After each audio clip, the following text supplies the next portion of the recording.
Hey guys, welcome to the Money Game with AC again. Please, if you love the video, please, I would really consider you giving me a thumbs up. It will really help the channel growing and getting, the valuable information to as much people as possible. One thing we get out of inflation is savings rates going a lot more higher, which is good and bad in one way, but definitely I want to show the positive and good side of this because it might help some of you to get a lot more richer as we get into this inflationary environment, because the Federal Reserve increasing interest rates is one way, pretty much the main way they have into curving or trying to curve inflation, to bring inflation down, all right? But the thing with inflation is it eats out your purchasing power, because $100 today pretty much costs 9.6 or 9.1%, which is the inflation rate, 9.1% less than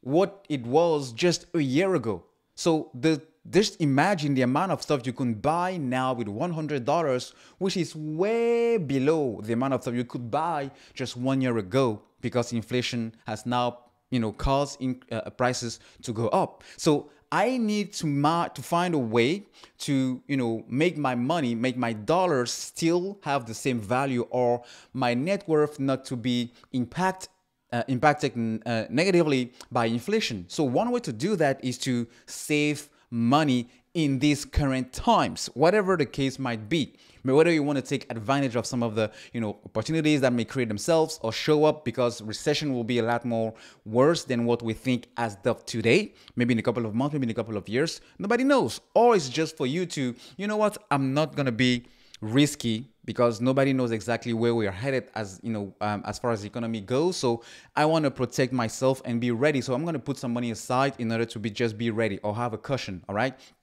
So let me share with you in this video savings accounts that are the highest right now as of August 7th, which is the day I'm shooting this video.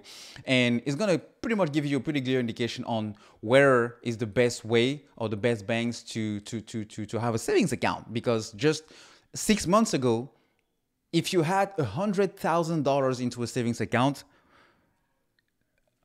you wouldn't even receive $1 or $10. You wouldn't even receive $10 as a return on your money being kept at the bank, which makes no sense. Now things are kind of catching up a little bit because interest rates are increasing. So the first here that I can see is Bass Bank. Bass Bank is offering you an APY, average return per year around 2.02%, and you don't need any minimal balance to open up an account.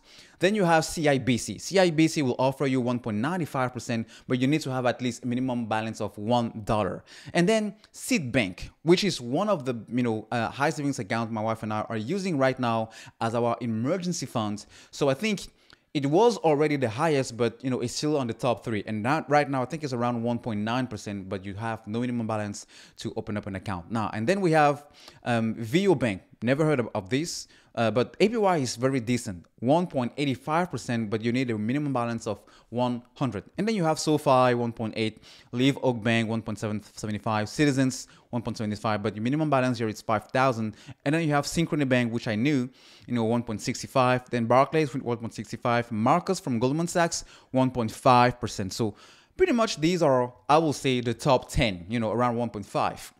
Now, if you want to have a lot more details below the 1.5, here we can go. We have Capital One, which is kind of the one I'm using for my personal savings and emergency fund savings, and right now at 1.5%. Then you have the Marcus, the American Express National Bank, the Citibank, the Morgan Stanley Private Bank, Discover Bank, ALI at 1.2, Airline, FNBO. So these are really the top 10. The good thing is, among all of these lists, nothing is just 100% online banking. Well, let me rephrase.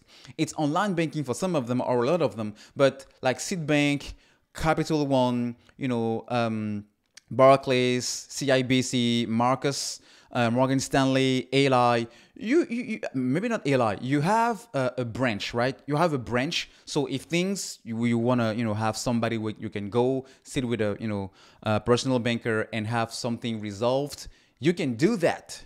You can do that. And that is a huge, I would say, bonus for me. or a huge parameter to take into consideration. But the bottom line is, as we don't even know if this technical recession is going to last or it's going to get worse. So I've been saving a lot of money and really, trying not to do risky move as far as my money goes, and really trying to prepare.